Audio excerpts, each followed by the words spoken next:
why France is because it's France. When you get on the tram, you see the world. It's almost like you're going through an international airport. Parlez-vous anglais un peu? Je parle français un peu. Oh, good. Bonjour, au revoir, hello. No, and then probably they open right up. We actually are making more friends here than we've ever made in the U.S. Is there one particular thing you wish you knew before you move? Larry, Kathy, welcome. Thank you, sir. Thank you. Thank you for coming to me from the sunny part of France all the way up to Paris. Yes, a beautiful cloudy day. Nice train ride. Yeah, but I mean, the weather isn't bad though. I mean, that could have been worse. So how's been the journey? The overall journey from America? Oh, well, let's say to Nice today. No, it was yesterday, wasn't it? Yes, well, we've learned how to use the transportation system to be as efficient as possible, so I don't have to sit on the road for 10 hours driving a car.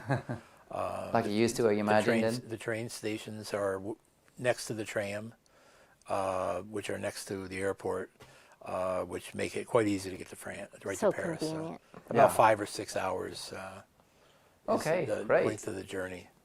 Because on the other journey, so then you moved from California, if I'm correct. California. Southern California to Nice, Okay. and we've been here since October 2024, so about 5 months.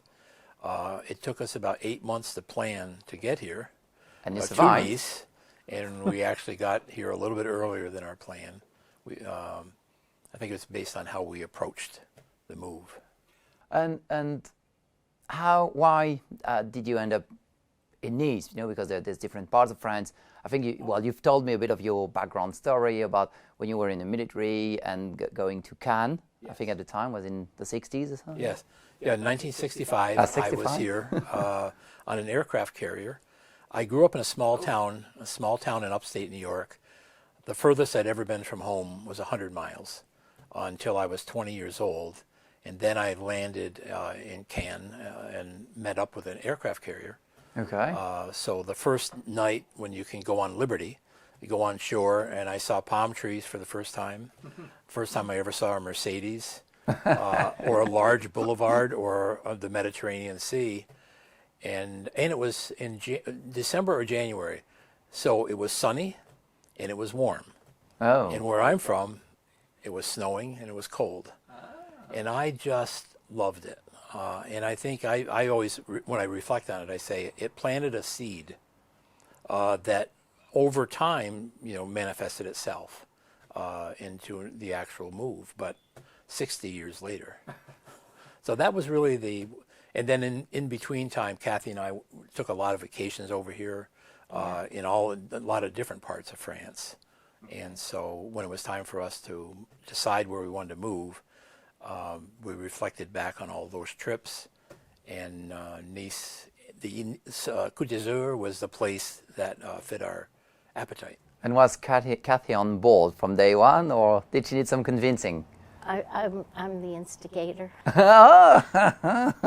I always said, why can't we live in France? I just love France. I just always have. It's ever since I set eyes on it. I said, this is where I want to be.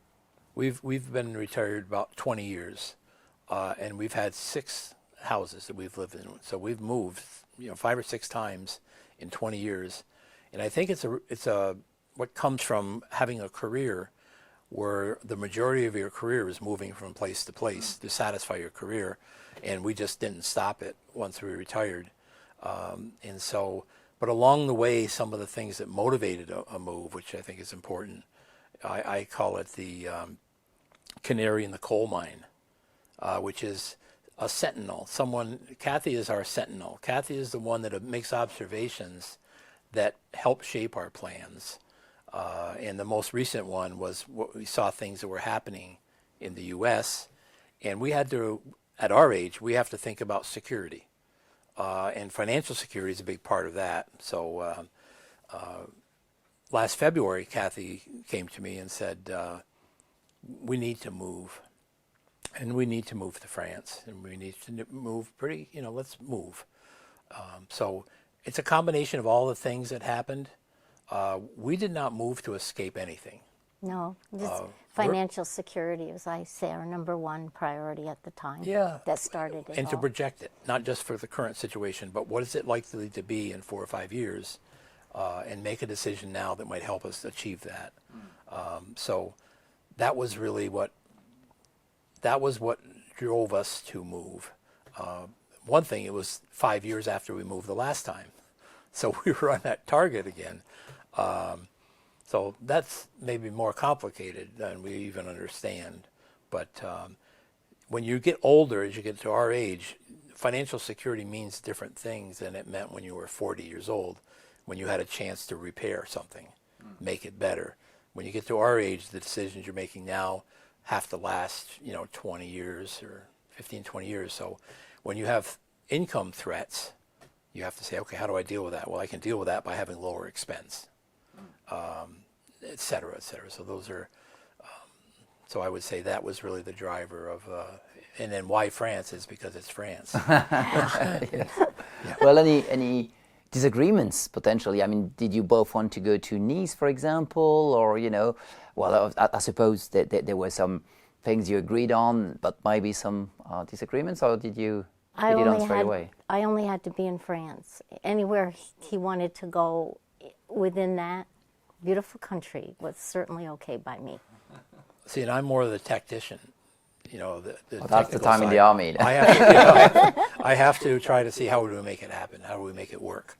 The first thing that we felt that we would do is because our house, the last house that we built, was in a vineyard. It was surrounded by wineries, and it was out in the country in a beautiful in California. view. And we had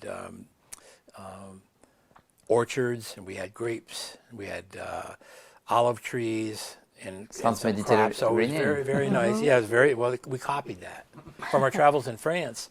We built the house basically surrounded by vineyards because that's what we were trying to achieve in France. Because I always wanted to be here. Yeah. So that's why That's romantic. Because of COVID, see, we had to kind of bring in so we built the house in California that we really were hoping to build here. So in this move, the first thing that I thought of was let's find a house out in the country. And we looked like Tourette's in that area. We started finding houses that were similar to our house in California. So we thought, well, now the disruption won't be as bad. Oh, yeah. I got grapes there, I have grapes here. So we looked at it, we found some beautiful properties. But what I did was I went on Google Maps, and I found a location nearby where those houses were. As I found a location, I got on the Google Maps and pretended I was in the car, and I drove the roads to find a quart of milk or find a pharmacy or find a doctor's office. And it seemed like I was going forever. And all I was doing was driving by driveways that had a gate at the end of each driveway. I thought, we're never going to meet anyone. And then when I got to the place at a traffic circle where all the businesses were, that was all that was there. And then we started thinking about, are we going to be lonesome? Are we going to be too far away from critical help that we're going to need in 10 years? Will we have any friends? And these were all questions that we never really had thought about before because it was always available. Yeah. So that's really when Kathy said, enough with that. We need to go into a city near transportation, near the hospitals. And so then that's when I flipped the switch and started looking for apartments. Well, that's a clever input because we were actually, before we started shooting, talking about this, which is a part that's very often overlooked as part of the relocation, and especially from the US, where not all states have a driver license exchange agreement, like you found out. So well, maybe you can talk about this, and actually living in France without a car, because then you decided to be in a city, and for that you could give it driving, basically. So surprising benefits here. So easy. Yeah. What I always refer to it is we had to redefine what transportation was. Because transportation in the U.S. since the 50s was an automobile. If you want to go anywhere, you really go in an automobile. If you go on a train, you have to go from New York City to Washington, D.C., and that's it. Very few trains. Airports are all over. So when we started looking at Nice, we had to redefine what transportation would mean to us. So we said, okay, we want to be close to the tram, because if I'm close to the tram, I'm close to anywhere in Europe, because I can take the tram to the Gare, I can take the tram to the airport. We can take other trains to other smaller communities, even within France, because the train systems.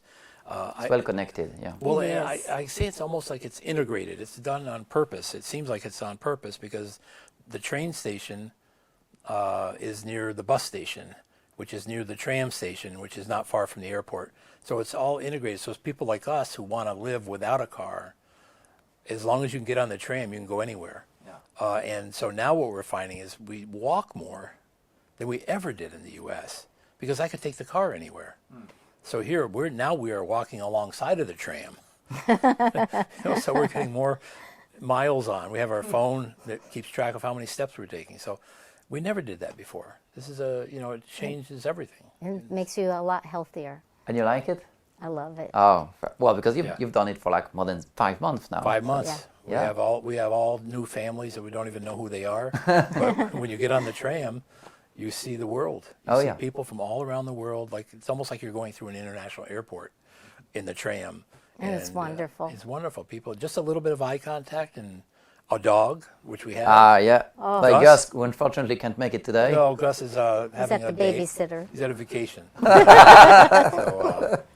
So that's why I say the car without a car was not as a big a deal, because I knew once we decided to move to the city had the transportation that we probably were going to be able to use, and we can always rent a car to go anywhere if it's not on a train. So we just haven't done that yet. But this is we were talking about this, that the I wouldn't call that an issue, but like this potential problem again is very often overlooked because people especially from California, who doesn't have reciprocal agreements with France for driver licenses, for example, if they don't think about this before they move, like you did, like they may end up buying the place that you found initially and then find out that they don't have a driver license or it will expire when in France, and then they're stuck in the middle of nowhere or something. So it could become problematic. So this is one of the pro tips that I think is worth I would add having a thought of. one other point to that. Some of this is I pick up on some of the expat forums, but is when people bring their car here, a lot of times the car is not equipped. Now, if they're from California, California is pretty strict on air pollution and things. So, but what I read on expats, a lot of people will bring their car here and find out it doesn't pass the inspection, it doesn't have the right type of equipment, and It is expensive, and we're not just talking about the transportation of that vehicle, but like the import itself. I mean, well, I'd say because of EU regulations, the headlights and all of that, but also some CO2 emission tax and stuff like this. So unless this is a vintage vehicle, our advice is very often to sell there and buy in France because it's going to be more convenient and very often cheaper. I was doing a little bit of checking on used car to say, if I were to bring the car over here, keep it, because we wanted to be able to buy an electric car. If we were going to have a car, we would get electric because there were incentives for that. But when I looked at the used car market, I think with American car, if it's gasoline, it's not going to fit the future of what France is trying to achieve with vehicles as far as emissions. And so the value of the used car would go down much more dramatically here than if I just sold it in the U.S. and bring the equity with us and use that. So that was just another part of it. It's good thinking. So basically, well, listening to what you just told us, the move you planned this within 8 months, like between, let's say, the inception thought and the move itself, like took you 8 months. So, well, can you walk us through what happened there? Yeah, well, that's we sort of had an objective. We said we wanted to be in France before the election. Okay. And it wasn't really for the outcome of the election, because then it wouldn't matter who won or lost. So it was saying we had a different motivation to go. So we just picked, we wanted to be here by September. So that was from February to September. We ended up missing it by 1 month, which is not too bad with But everything. it's good to have a goal, like it's good to put a time frame on things. Yeah, that was the sometimes. target. But then That was it. And you were there before the elections. Right. And so that was then things get busy and a little bit complicated. And so then you have to say you might not want to try to do this on your own. When I read Expats Forum, I see a lot of people say, you can do it all yourself. Don't worry about it. It's easy to do. It's all online. And, and my thought was, I don't have any experience doing any of that for a different country, a different move this dramatic in such a short time frame. So because we had a short time frame, it was just easy for us to decide, let's get help. And let's get help with people that have the expertise, but also the experience. Because I heard many stories about people went to the interview and they thought they got a couples interview, and you're supposed to have, each person's supposed to have an interview. And these were all landmines that I was afraid of, that I said, I'm going to reach out for people like you that helped us with the insurance, and you helped us with someone that helped us with visas. And I said, these services are available for people just like us, except we're also trying to do the other side of it, which is prepare the house for sale, decide on what we're going to move, figure out where we're going to live. And those are enough of a challenge to say the help that we got was allowing us to have basically people working right alongside of us at the same time, making sure. So when we got our visa, it was approved and we received it back in 7 days, no problems. And so we didn't have to be worried. No, that's it. In a way, this is priceless, and this is why, obviously, I'm not the one paying, but I very often advise those who can afford handholders or immigration lawyers or whatever they use, but assistants, like you were saying, I strongly suggest you do, because, on the insurance side, as we deal with a lot of clients who do that on their own, we see a lot of rejections, and I'm not playing a fear-mongering card, but, sometimes like stupid mistakes, like checking the wrong box or something, and they're not really rejected because they can restart the process and redo it and then fix it, and then it's going to be okay, but they would have lost time and potentially money and a bit of hassle. So yes, that's right. But I do understand those who do that themselves because of financial reasons, and that's completely okay. But but I like how you put it, like 8 months, we were on a short notice, and for us would be a very, very comfortable time frame. Well, yeah, it's just a choice you made. And what we decided to do was focus on making sure we built up enough equity in a property that we're selling to pay for these services. We looked at our home equity as a way to fund these services rather than saying we're taking it out of our groceries. No, it's just equity that's coming out of the house that we expect. And then the whole thing with the equity out of the house, I found out fairly early on in the process, and this may apply to some people listening, is I found out I couldn't get a mortgage in France because I was too old. And I was thinking, geez, in America, I could get a 30-year mortgage if I was 100. But in France, I can't get anything because I'm over they're very 65. optimistic. So it really changed another perspective, is that we had to find where we were going to live in France and fix it up or repair it with the equity that we have in our home in California, because that was what was going to fund it. Because I've always used leverage to buy homes throughout my whole life and our whole career, is you use leverage to get a bigger home that has a higher resale value that you can make money off. We don't really do that in France. So it's not really done. But it presented a really good challenge for us to say, if we're going to have a low-cost model going forward to protect our long-term security, it's better that we don't have debt. And so this gave us that opportunity to, at that point, we felt that's a good time for us to sell the house, because if things change dramatically in the U.S., the house values will go down and we'll lose that equity advantage. So that's another advantage. That happened years ago in 2008. Kathy, that's when she first was the canary in the coal mine for our family. Is in 2006 she saw the market changing. She saw banks loaning money over value of the house. She saw them. They were loaning money for people, and they weren't checking their income. And she said, this is not going to last, and when it breaks, it's going to be disastrous. Yep. And so we had a beautiful brand new home on a lake in Connecticut. So we said, and she said, we had a big mortgage, we had leverage. And Kathy's saying, if we lose income or investment income, that could really hurt us. And so she said, we need to move, and that's where we ended up deciding to move to California. Okay, well. And we sold our house in 4 days, full price, and we knew that if we waited just one more year, we would have lost all of that equity. So. Good. But anyway, so France's rules of not allowing mortgages on old people It's really a good It's rule. really turned out great for us. And I think this is, this is in a way a cultural difference because this time financial one, but the way we see in most countries in Europe, the way we see mortgages and equity and refinancing and all of that. I mean, it technically does exist, but it's so difficult to like. I wanted, because I speak with so many Americans, there are things that I wanted to do in my personal life that matches this.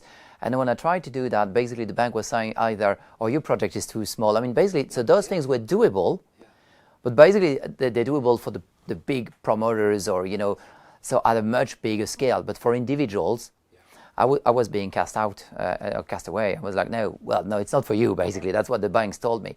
And I understand because it brings stability. They don't allow you to do complex or elaborate stuff. So that's why when times are good, it's easier to make money in countries like the US because like you can refinance, remortgage, leverage. You can do that as easily. Like if you have a property that went up 2 or 3 times in value, you cannot get that cash out of that property in France. Right. And so in a way, it's frustrating. But at least if things go down, downhill, then it's still stable because your mortgage hasn't changed. So it's like always. Security is very important, though. And I noticed another thing too is the house price or an apartment price in places in Nice. You could buy an apartment for 250,000 euros. May need a little work. It may not be exactly where you want, but you can't find anything in the U.S. for $250,000. I mean, because the market and the banks keep moving the values up to the point where now no longer the economy cannot support it, so it's a crash. Yeah, I mean, it does make sense. If you have access to money easier, then the prices will go up because obviously if everyone has more money, that's basic, I suppose, capitalism. Is there one particular thing you wish you'd knew before you move? Well, that's a good one. I was kind of, when I first thought of that, I was thinking of, there's probably plenty of things, but one of the things that I'd flip it around a little bit to say, what do we need to know about France that we can be accepted? And that's where I came across that document that talks about the rules, or can't remember the exact term, but it's agreement to respect the principles of the Republic. Oh, le contrat républicain. Oh, yeah. And when we first got it, it was part of the visa process, and it was in French, so I had it translated. And I read through it and talking about fairness to people's lifestyles, fairness to men and women being equal, all the way through to the liberty, equality, and fraternity. And as we're reading through this, we read through this together.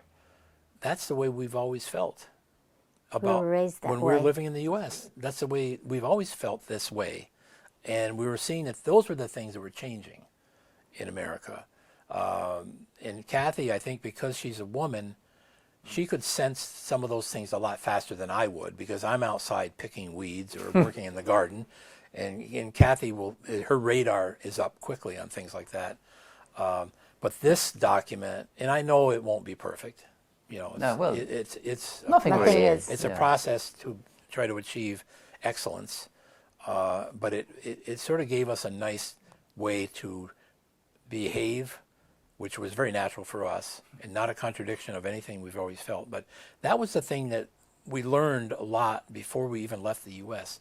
But that's a good, actually, I never thought about this, but that's a good tip. Go look at the Pacte Républicain or the Contrat Républicain online and read it, and it will sum up basically France's values. Yeah. Yes. That's actually a good tip. Yeah. And we learned about the difference between rules and laws. We learned that when we were still in the U.S. about what the differences were between the countries like the U.S. or Great Britain with laws as their foundation, or in France with rules. And it was basically very compatible with the way we've lived our life. I love just the interdit. You don't, it says interdit, you don't park there. That means you don't park there. It doesn't mean you park there, but it's only for 2 minutes. Oh, yeah. You know what I mean? Or argue. Oh, forbidden is There's forbidden. no negotiation. It's like, okay. Are you going to get a ticket? That. Yeah. Well, yeah, I've seen that quite a lot. There's people who parked on those forbidden places or spots. And like if the cop or whatever comes by, it's like, you're going to get a ticket. Right. Yeah. Even if it was just for 2 minutes. It's like, Yeah. It's a rule. Yeah, you're right. You're right. Yeah, and so well, something made me giggle when I read your. I mean, obviously we've worked together, and I followed your stories and your journey, and so what was that about the? I think it was like 95 boxes I knew you it. had to pack. That's one of those things. This No. is one of those things that you say, I wish I knew, More. more. But yeah, it's one of the hardest things, I think, for me, was letting go of personal possessions, although I don't really know why. It was so hard, but it was hard. So putting on. So I didn't get rid of enough. Now, someone had told me to throw everything away, and they were just about right. I could have brought maybe a couple boxes with me and achieved about the same thing. Yeah, it was just a couple, about gonna end 95 up- couple. Yeah. I think the context also is because my focus has always been the outside, the garden, the fields, the farm tractor, all that. Once we made the decision not to replicate our California house in France, that we were going to go to an apartment, I immediately knew that I was not going to need any garden tools, any automobile tools. A lot of things you could A dispose lot of. of things that and that decision was get rid of it all. So that was really, so I started a selling process right away with all the things from the outside that wouldn't need in an apartment. Kathy, on the other hand, was the inside of the house person. She had to determine how many bedrooms do we have, what type of kitchen will we have, and she's going to continue to do cooking and washing clothes and things, the functions that'll still be in France that she had in the U.S. And I think it was harder for her to consolidate that down to What I'm going to something- use or what I'm going to need. And so we ended up we sold a lot of things from the inside. How many containers did you need? We started out, we reserved a 40-foot container. Oh, the big one. So it was we figured, okay, but that, when we did the math with the help of the company, that was moving all of our bedroom furniture, all of our dining room furniture, living room furniture. And then as we went through the process ourselves, we started narrowing that down. So our goal was at that time to get to a 20-footer. But I think anyone that's considering this type of a move, that is one of the primary challenges that they will have, because in the U.S., a lot of people hand things down from generation to generation. And so you are the one that ended up, with a huge buffet for the dining room that great-grandma furniture. made by hand. You know what I mean? And so what do you do with it? And, so that's why that's a big part of the move. Some of the people that we're working with, that we've met as friends, are going through the same process. One member of the partnership has many things from their relatives that for generations, very, very difficult. And but by and large, they're not going to need it. They're going to need half as much as they think they're going to take.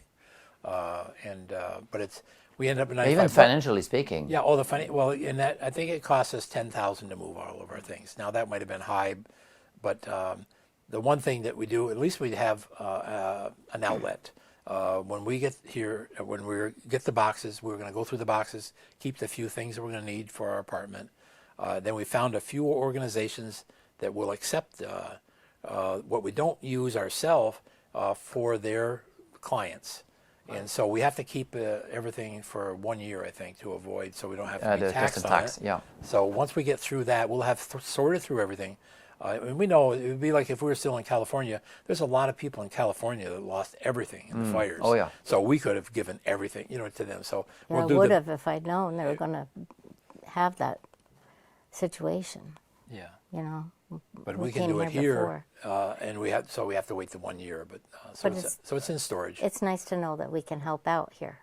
Well, and speaking of helping out, any advice on how to make friends? Because I mean, you've only been around for 5 months, but you've told me before as well that the people you've met and then you work with. So how do you do on a daily basis? How do you meet people? There's a certain amount of people you're going to meet just through commerce, just going to the store or getting to the pharmacy and running over and getting some clothes washed and things like that.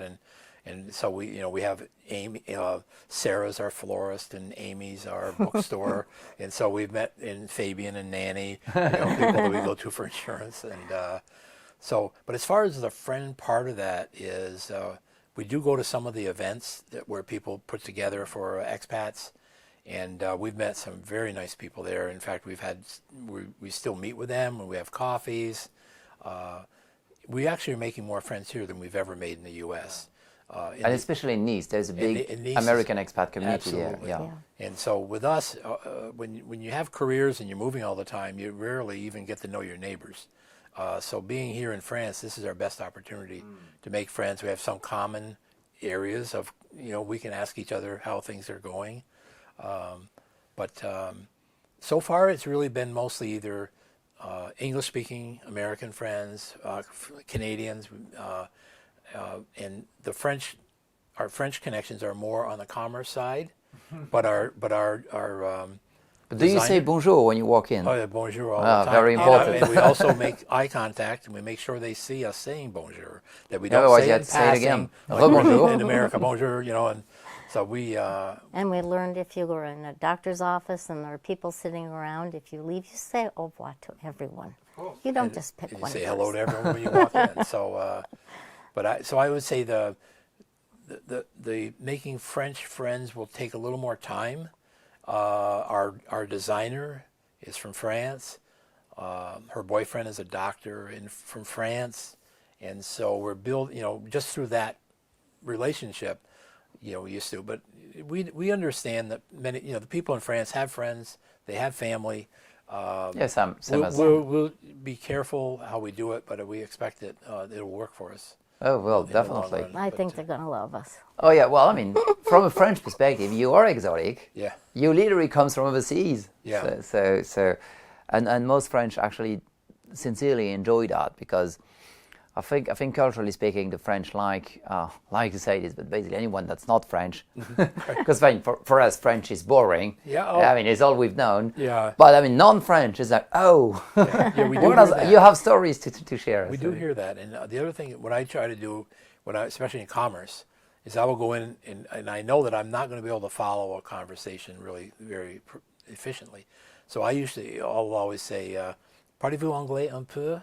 Je parle français un peu. Oh, good. Bonjour, au revoir, hello. No, and then probably- they open right up. Exactly. They just They start like to to practice their English. Yeah, I was about to say that. And it's all really so nice. And natural. And that's how we remember their names. That's why we go back to their store. And so, it's just, as one lady said, in fact, it's Sarah at the florist, she said, you're living in a village. A village, and we're living in Nice.